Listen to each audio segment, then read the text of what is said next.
So you want to know how to get really, really flexible, and more to the point, you're wondering about our Mobility Masterclass, what it's all about, what problems does it solve, and is it right for you? Well, good questions, and we're going to answer them all today because we've had a lot of them lately ever since we've posted these awesome videos on the splits. Stick around. Hey everyone, in case we haven't met, my name's Rad and Phil. I'm one of the co-founders of Unity Gym and co-creators of the UMS, the Unified Movement System, where we turn driven people into superhumans. And the reason we get such astonishing results with our members is that we've got a program that has a balance between strength and flexibility. If you want to know how we do it, you can get started by downloading one of the free flexibility blueprints. There's a link in the description of this video, or you can join our private Facebook group called the UMS Movement Mastermind, where you can watch these videos live and ask all the questions you want. How are you, Phil? Very well. I'm excited for another day, another Physio Friday. So yeah. We're doing a physio question today. Except we got to talk about Movement Mastermind first. So yeah. We got to do that first. Get that out of the way now. I think it's such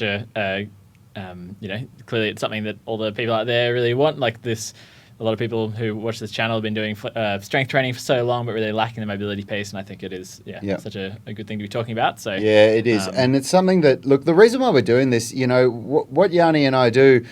We start getting a whole lot of questions about the same topic, and then we go, all right, well, why don't we put one of our programs that solves this problem on special for a Friday frenzy, we call it, for a 72-hour discounted window. And that's what we're doing this week, because we posted, in the last couple of weeks, we posted 2 videos, and there's another one going up next week on the middle splits and end range strength for the middle splits. And we've just had so many great questions and so much interest in people wanting to know how they can get the splits, and other people are asking for front splits videos now and this and that. And the truth is, those videos that we post on YouTube, we put as much effort into them as we can, but they're a piece of the pie. They're not the whole pie. And what I found was this is the whole reason why we created the Mobility Masterclass, is that Yanni and I had achieved a good level of flexibility with our 18-minute stretching routine. That was the first routine that we created.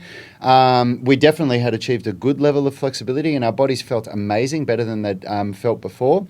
But we still couldn't do the things like the splits, the pancake, and the back bridge, the benchmark movements for calisthenics and gymnastics. And that's what caused us to go deeper and look into creating more serious programs for that kind of thing. And what we found is that because the 18-minute stretching routine, the reason why it's called that is we literally did it in 18 minutes. We had a timer set up for every workout that we did, and we did it at the start of our workouts. And we realized that if we wanted to go from that, decent level of flexibility, or maybe I'd even now call it an average level of flexibility, to where I am now and where I wanted to be back then, we had to start treating stretching as a workout in itself, where you had to have a program that you were following, and there was this stretch that you do for 3 sets, and then this stretch and this stretch and this stretch. And that's where the birth of the Mobility Masterclass, that's where it happened. And it's led me to a phenomenal level of flexibility and, hundreds, maybe even thousands of people around the world as well. So for someone who doesn't know what the Mobility Masterclass would entail, can you give a brief description of what the different components of it are? It's all about developing the front splits, the middle splits, the pancake. The pancake is the one where you open your legs to 45 degrees and fold yourself forward, which is absolutely essential for press to handstand, and also the back bridge. And not just the back bridge, but shoulder mobility, so external rotation, internal rotation, and shoulder flexion. So for someone like in yesterday's question, we were answering Grace from the UMS's question about like getting a bit afraid of getting started with something like that, where you're talking about doing back bridges and the splits. So it's pretty intense for a lot of people and probably pretty far off where they're currently at. With the Mobility Masterclass, does it sort of... It's progressive, absolutely. Yeah, it's progressive. So we teach you how to do it in a progressive nature. There's phases to the programming. So it's, there's phase 1, and then there's phase 2, and then it moves into some more advanced stuff after that. And we keep adding to it. I just recently added another phase to the programming.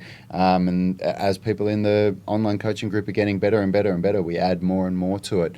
But, it's really important to understand that, because a lot of people, they feel really confused. They don't know what they need to get and which program would be right for them. And this is the program to get if you want to be able to get the serious levels of flexibility, the splits, back bridges and pancakes. Those are the benchmark movements. Like there's all these different types of stretches that you do to get there, but those are like the benchmark movements that if you can do them, you'll be able to do more advanced gymnastics and calisthenics things like the press to handstand, like the V-sit. And if you can't do them, well, it's going to be impossible, really. Yeah. And more than that, like more than just being able to do these really cool movements as well, like by unlocking that sort of flexibility in a variety of ways. So you've got the lower body stuff, you've got some upper body stuff there as well, and spinal sort of stuff as well. Like that has pretty good transfer over into everyday function and massive. Just, it's massive, feeling man. comfortable moving around. I know that's like when I get patients in here who join the gym here, it's like one of the, it's often not the like, hey, I want to do like a crazy acrobatic stuff. They're like, I just feel like I'm so like my mobility. Like I remember what I used to feel like when I was younger, and I just don't feel like that anymore. Yeah. So I guess it's sort of really as an cool. old man yourself, a bit of a testament to man. I am. I turned 42 this year, so it's pretty cool that I'm more flexible than I've ever been, and I'm capable of doing things that I've never been able to do before. And not only that, I'm getting better and better and better every not just every year but every month. So it's really cool. The methods work really well. It's some really different stuff. I had to search through a lot of the internet to come to find some people that could really teach me the things that I wanted to know, and then take that knowledge and put it into a program that worked. And there's some really different techniques and things that we use in there.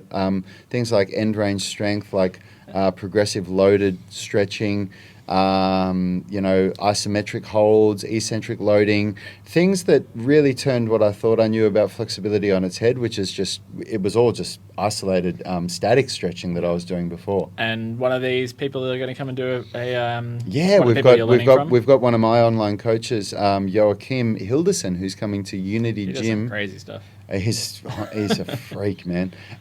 He's coming to Unity Gym next weekend. So for those of you that are in Sydney, if you want to come and learn from a master in person and meet Yanni and me and the team here, are you coming, Phil? Are you going to be? Yeah, I think so. Along? Yeah, awesome. So you can meet all of us next Saturday, the 14th. But anyway, look, I don't want to stay on this forever. What I really wanted to do is I just wanted to tell you guys what it's about, because we get asked this all the time.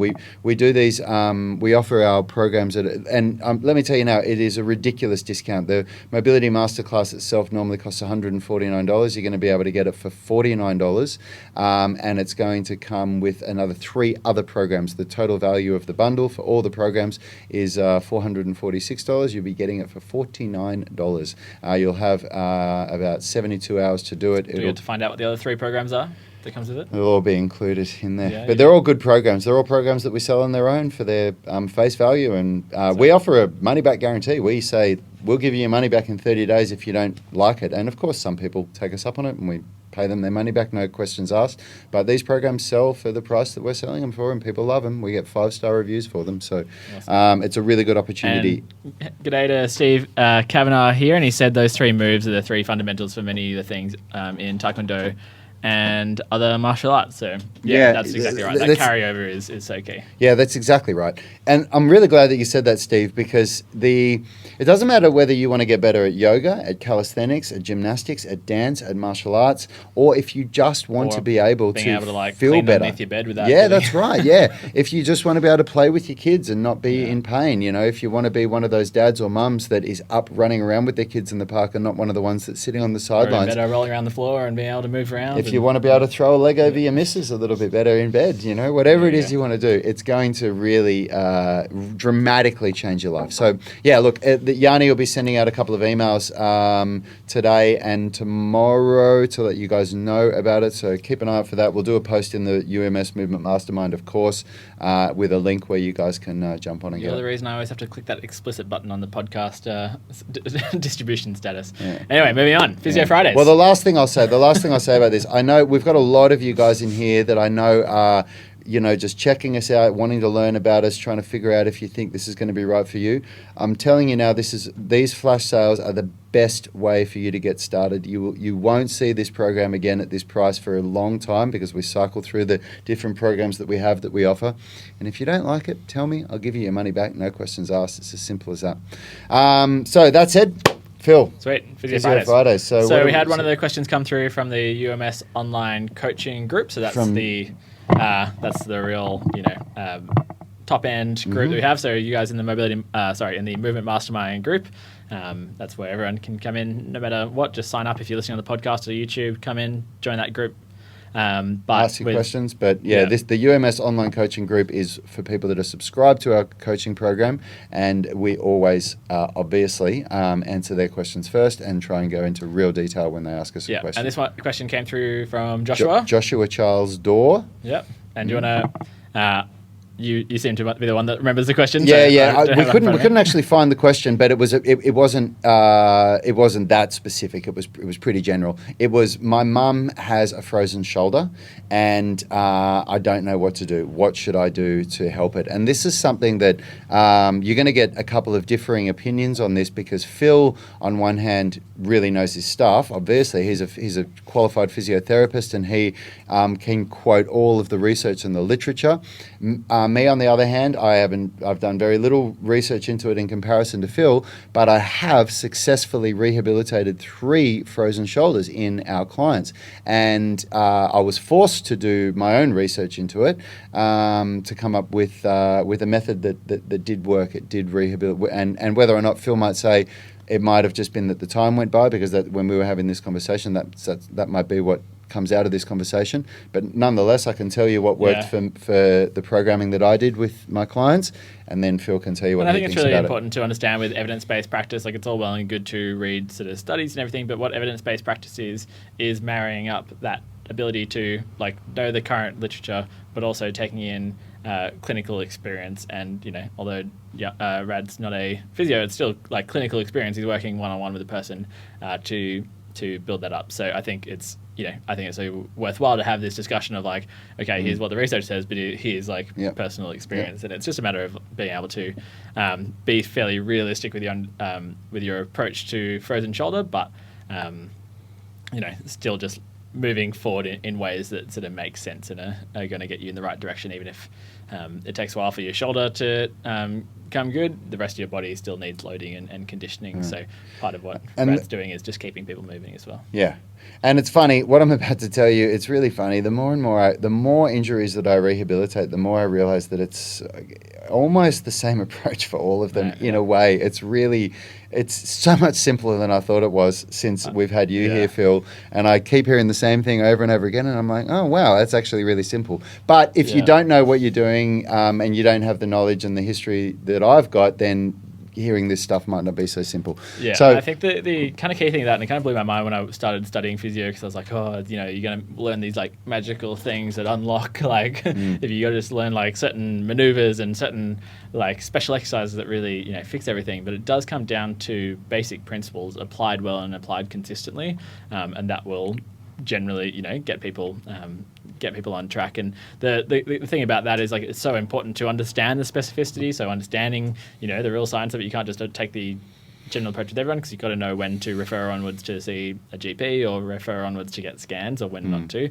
So although we're saying it is quite simple, it is still so key to know the specificity so you can use the general approach appropriately. Yep. So, look, guys, if you've just tuned in, the title of this video, the Mobility Masterclass Explained, you're just going to need to rewind to the start to hear that. We're now on to Physio Fridays. So, I guess the first thing to say really quickly is, what is frozen shoulder? And my understanding of it is nobody really knows. It's one of those things that can't really be explained. My client that got his frozen shoulder for the first time, he went for surgery for a hernia, and when he came out of the surgery for hernia, within the next week, he developed frozen shoulder. And the explanation that he was given was different to the explanation that Phil gave me, but the explanation that he was given was framed by nobody really knows, but what we think is this. And then Phil said, well, nobody really knows, but what we actually think is this. So it's really interesting. So Phil, why don't you tell us what they think we know? Frozen shoulder is the the colloquial term that people use to describe it. The technical term is adhesive capsulitis. So what that means, adhesive being things sticking together, or really, shrink wrapped, and capsulitis being the joint capsule of the ball and socket joint. So with every joint, you always have a capsule that keeps in the synovial fluid. It adds some passive support to the structure.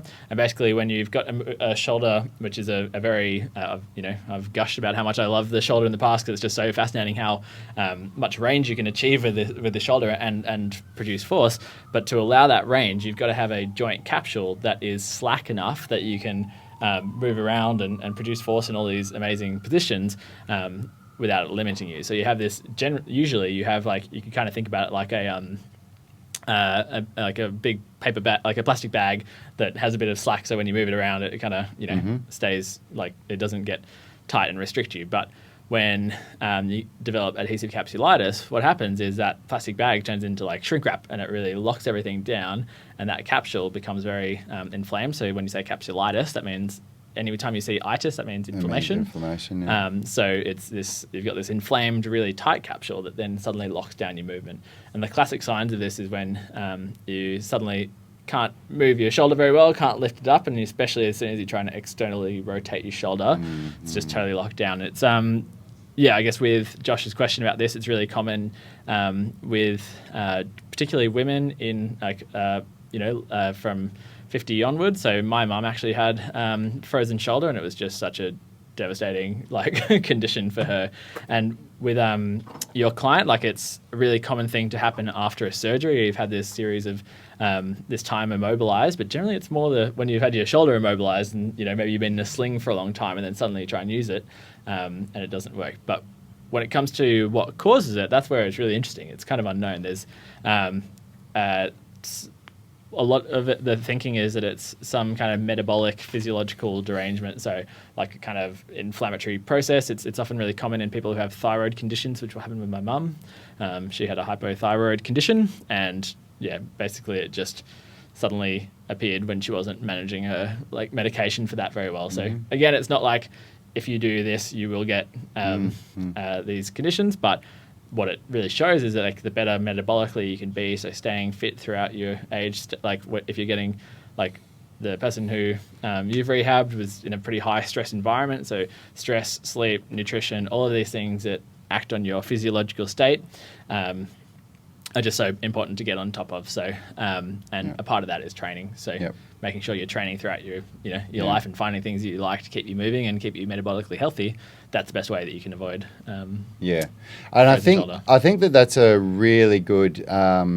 There's a real knowledge bomb in there for any injury, which I'm a strong believer on, that when you get injured with anything, one of the first things that you need to do, which is a really general approach, is you need to look at what your diet is like, what your sleep pattern is like, and how much stress there's going on in your body. And if there's room for improvement when you're injured, it's really the time to clean yourself up. It's not the time to give up on life and sit on the couch eating ice cream and drinking beer, because your body, it's a state when there is inflammation in the body, there is healing that is required, and there's all this stuff going on when you sleep. And that's remember, when the real inflammation is a useful process when it's acute. So when you roll your ankle, just as we talked about last week or earlier in this last week with peace and love, the new approach to acute injuries, we're not using ice anymore, we're not using anti-inflammatories because we want acute inflammation. So kind of people always think you got to reduce inflammation at all costs, but no, for acute injuries it's a really useful process by the body, but it's this chronic inflammation that is no good. So just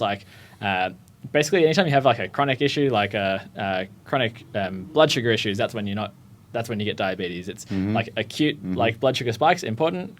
Chronic blood suger spikes, bad. Really Same thing goes with inflammation. So if you've got this chronic inflammation going, then your system doesn't respond well to it, and that's when you start to really get issues. So I totally agree with what you said. When you're injured and you get that downward spiral that I talk about where you stop moving, so you're maybe I won't put as much effort into my diet, maybe I'll just stay up and watch TV or whatever, and your sleep goes to shit, and you're not managing your stress well. It's that downward spiral, but that's where you go catch it and then try and keep those positive things moving forward. And that's where I think your approach to frozen shoulder is so powerful, because you're giving someone the routine, the practice of turning up, going to the gym, staying active and exercising, which is so powerful for mitigating the downward spiral in the metabolic sort of sense. So and then Josh, besides that, bro, the basic rehab strategy that I used with my clients when I rehabbed them was periodizing a program, meaning that I would change their programming every 4 to 6 weeks to reflect their ability to now move in a greater range of motion with reduced pain. And then beyond that, it's the shoulder rehab program that we created that works really, really well, because my approach to dealing with the frozen shoulder was to just try to take the shoulder to the range of motion that it can go to without causing the the massive spike in pain that people get, and do it repeatedly for volume so that you're the strengthening. Training in your available range that we talked a lot about. That's right. It's and that's what the whole shoulder rehab program is about, which you've got access to because it's part of the UMS online coaching program. So you can learn that program yourself and just take your mother through it, and just make sure that the idea is that, if she tries to externally rotate her arm and she gets pain here, then you just try to strengthen that range there, and you do it slowly, not in a way where you're not doing any jerking movements. You want to just feel that you're, controlling your way through the movement. And the same thing happens for all these other movements. Like when I started with my first client, he couldn't get his arm past here, so we were doing bicep curls like this, and we were doing tricep extensions laying down where his arm was only really going to here, and that gradually increased, and all of a sudden he was doing, like 45-degree tricep extensions like this, and that was okay for him, and same thing with bicep curls. And so hopefully you can see the principle, like, again, so much of what we talk about in these episodes, I'm hoping, like, we're using specific examples, but hoping that you can take the generalized approach and the principles to your other parts of training. So when you have got another injury, or, you're limited in some way, then definitely take these principles on board. Just the last thing with frozen shoulder is that it's really just such a tricky one, because it can take up to like 3 years, and sometimes like symptoms last for longer. It really varies. Some people it's a couple of months, some people up to 3 years, and it generally goes through 3 pretty distinct phases, where you go through the freezing stage, where basically everything starts to like really shut down, and any movement is extremely painful. And then that can last up to a couple of months. And so if you're at the beginning, if you're really like put off by the fact that like, it's just extremely painful every time you do it, like it's going to just be a matter of, really like doing whatever you can just without flaring it up.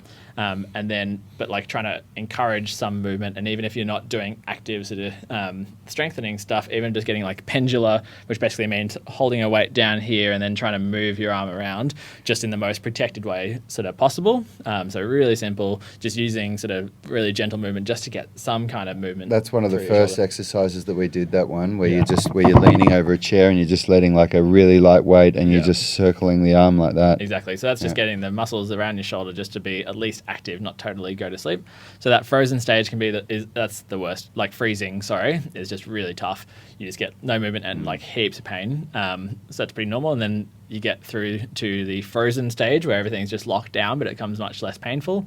And then that can last again up to like quite a few months. And then going into the last stage is that thawing phase. And generally that's when you start to really unlock a whole lot more movement, and you can really start to push the boundaries because you're not as you don't have as acute pain. So just good to know that there are these really distinct sort of phases in it, and it will and you can kind of start to she'll be able to start to feel when it's like, okay, no longer extremely painful, but boy is it locked down. And when it's locked down like that, that's where it could make a bit more sense to push it a bit more. But again, work with a professional on this. Like it is really useful to go and talk to someone, make sure it is actually frozen shoulder you're dealing with, and just get a bit of advice on what other factors are at play. Yeah, awesome. Well, look, I hope you guys got something out of that. If you have a frozen shoulder, or if you know somebody that has one, that advice is going to be gold. And I can tell you right now that the approach that we just spoke about, that I used to successfully rehabilitated 3 frozen shoulders. So it has worked. One of the people that I rehabilitated a frozen shoulder on, somebody 20 years younger than them had a frozen shoulder at the same time, and they got surgery, and they had a far worse result. 2 years later, they had to get surgery again, whereas he was 95% better after about 9 or 10 months. Yeah, it's one of those things where just getting sort of, some people are like, let's just instead of 3 years, let's like get this nipped in the bud and like get a like capsular release and all that sort of stuff. It just unfortunately there's more going on in the body that's causing this to happen, and that's what we need to address. I'd really double down on the metabolic side of things. Man. I if would you too. like check your thyroid levels, check all of that sort of stuff that's influencing your physiological system, and then add the learn about inflammation, learn about what reduces it, what increases it, and chronic inflammation. And And so just briefly, because Jay is watching live, but he's got to pop off for a bit, but sent a message through a bit earlier, which is also about shoulders and basically talking about when doing arm rotations, just like in a butterfly sort of stroke in swimming. He gets pretty good forward rotation, but on the way back, as the arm's going behind his back like that, can get like a real clunking, sort of uncomfortable sort of feeling. So we'll just briefly kind of give you any advice we can here before we wrap things up. So when I saw this, I thought it reminded me a lot of, I guess, your recent experience with your shoulders, how you've been coming back from your labral tear in your shoulder and really making great progress with that, but there's still just certain movements that are giving you a bit of grief. So do you want to quickly talk about your for sure. I mean, I've successfully rehabilitated a labrum tear, torn supraspinatus, and fluid in the bursa is what the MRI report said, plus some degenerative joint disease or early onset of arthritis, but I don't even really count that when I describe it to people because everybody's got it. I successfully rehabilitated it late last year, and what I mean by that is I could start doing the majority of what I like to do. I could start doing bench press, I could start doing pull-ups, bent over row shoulder press, behind the head shoulder press, all the good stuff. But because I have a very high demand on my body and I like to do acrobatics as well, that's a part of my practice, there were still some things that I'm struggling with. And so it's all just about, again, it's about recognizing where you can't go and then finding exercises that train you in a way where it stimulates those muscles. It stimulates that little bit of discomfort, maybe even low level of pain, 2, 3, 4 out of 10, and then just doing volume on it and being smart about it. And my approach is that I never do the same thing with less than a 72-hour gap between training sessions. So that's the whole way that the UMS program is set up. You don't do the same muscle group for another 72 hours, and that gives your body enough time that even if you do aggravate it, which happens sometimes, when you're rehabilitating things like this, sometimes you just go a little bit too far, and then the next day you're like, oh man, my shoulder's really sore. What I've found is that 72 hours is enough time that I can train that same body part again and do it better, hopefully this time. And it's very rare that I'm making the same mistake twice because I understand these principles now, and it's working really well.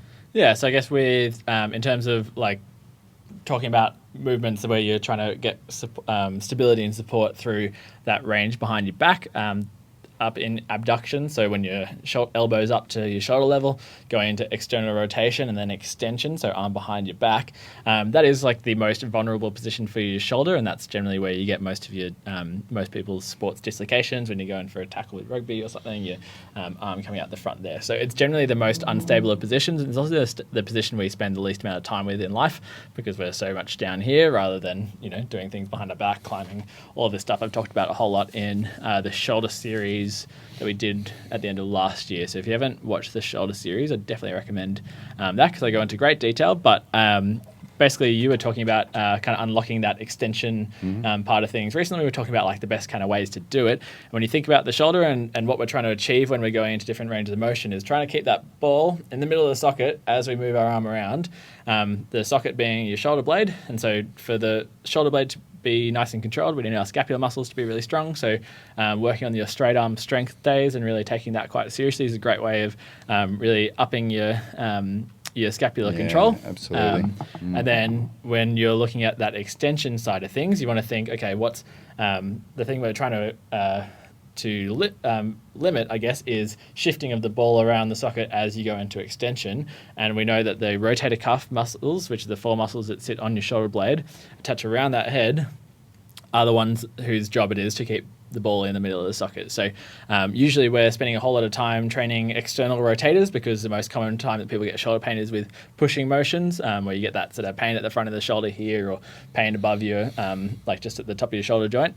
But when we're looking at like trying to unlock extension, then you got to think it's the muscles that are now stopping that posterior glide, which often we kind of aren't thinking about as much. So with that, it's your internal rotators. Now your global, so your big muscle internal rotators are your pecs and your lats, and they get plenty of training with everything you do here with, your pull-ups and your pecs with pushing but when it comes to the subscapularis, which is your rotator cuff internal rotator, sometimes doesn't get quite as much attention.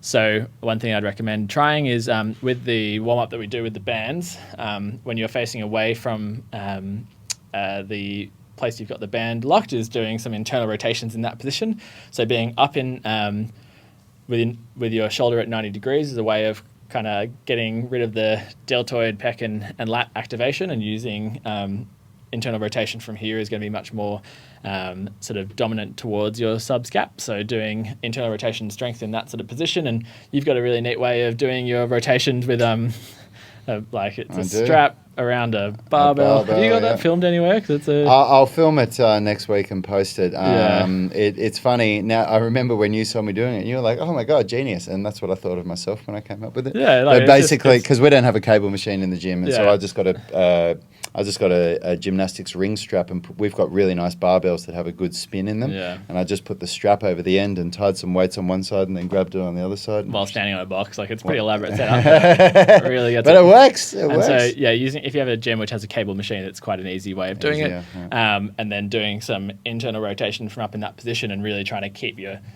good sort of shoulder and chest posture throughout. So tall through the chest, shoulders back and down, shoulders away from the ear, holding that position while you're doing your internal rotation. That's going to really strengthen up that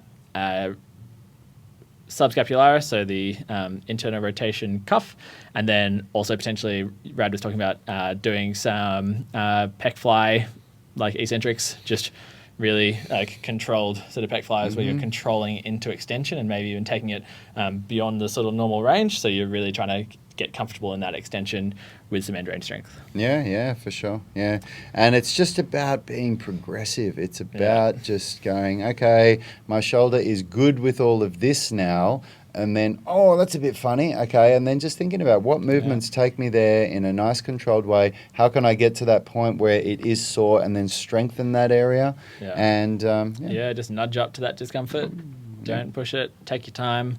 You can do so much with every other part of your shoulder movement than that particular one. So keep working and Be progressive, be patient, and just allow it to happen. Yeah, but thanks for your question, Jay, and thanks for all your activity on the UMS Mastermind group. Hope that everyone sort of follows suit and starts posting some more videos, starts collaborating, getting more information out there, because there's plenty to learn. And Paul is saying, looking forward to next week's workshop, boys. Awesome, man. Looking forward to meeting you. So that's all we've got time for today, everyone. Keep an eye out for the email. We'll do a post in this group for the Mobility Masterclass flash sale. Jump on, grab it if you guys want to get really flexible. This is the best program that I have ever seen to really develop good flexibility in these movements. Get your questions in for next week's episodes. Yep. Because we'll be here. We'll be here. So we could next week we're going to do a couple of exciting shows. Actually, we are going to do one show where we've reinitiated our member of the month, and we've got our first member of the month at Unity Gym. We're going to be interviewing him, Lockie, and also my coach Joachim, my flexibility coach, my end range strength coach, is arriving I think on Wednesday, and I've G'd him up at least for 2 times to come on this show. So we're going to be interviewing him and doing some really cool stuff. Looks like I'm getting kicked off the mic. So. But there'll be some really cool content coming out next week from that. So stay tuned. And then the week after that, we've got Daniel Vadnal, a.k.a. Fitness FAQs, and Simon Atta, a.k.a. Monster Strength. Those guys are, all these guys are weapons. They are, Joachim is a weapon when it comes to flexibility and end range strength, and Daniel and Simon are the beasts of calisthenics in Australia. So some really cool stuff coming the next couple of weeks. See you soon. Have a good week. We are the gym that teaches people how to move instead of just exercise, because we believe that health is about performance, not just body image.